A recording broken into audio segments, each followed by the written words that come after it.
My first quote for Chapter 3 is most people do not like to be judged or evaluated. The author explains that when you use you language, you are being judgmental of the other person. You are attacking the other person's sense of self-worth, and it often leads to hostility. This quote is very true. It is always better to try to use I statements to help others realize their behavior. This way, they do not feel like you are singling them out. I found that it is important to me because I often feel this way at work. When certain behaviors are being committed, not only by me but also by my coworkers, I'm usually the one that ends up getting the talking to. I often get really upset because I feel like I am being treated unfair and different than the rest. My boss should discuss what he is observing using I language to address all of us as a group.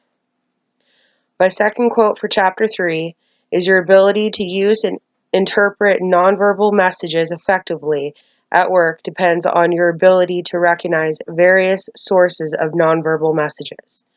These are things like physical appearance, vocal qualities, gestures, eye contact, space, use of time, touch, and the environment.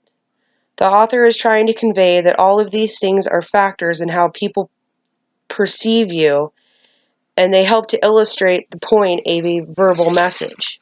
For example, the clothing that you wear shows people if you are professional or not. People will judge you and can base their views off of that. Maintaining eye contact with someone shows that you are credible, have more emotional control, and it allows you to be more persuasive.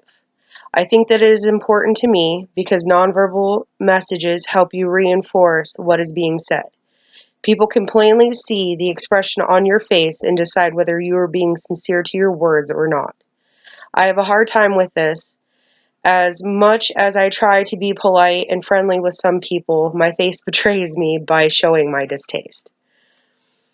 My first quote for Chapter 4 is, if you are serious about listening, then you need to be serious about turning off messages that compete for selection and attention.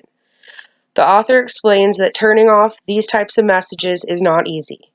They are literal and psychological noises that disrupt or interrupt with the way that you are able to listen. They have impacted my life daily. When I am working in my office, I often get distracted by external noises like my boss's phone ringing constantly, the dogs barking, or having more than one person talking at once. It is hard for me to concentrate on my conversation, and I end up missing vital information that is pertinent to my task. My second quote for Chapter 4 is, effective leaders do more than just listen to others. They also respond to what others are saying.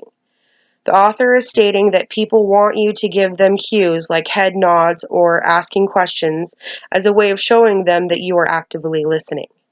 Being able to respond thoughtfully shows people that you understand their message and how the message has affected you, whether you agree with them or not. It is important to me because I like to feel acknowledged when I speak, and I in turn like to return that respect. I think that having good listening and responding skills are very important steps to becoming an effective leader.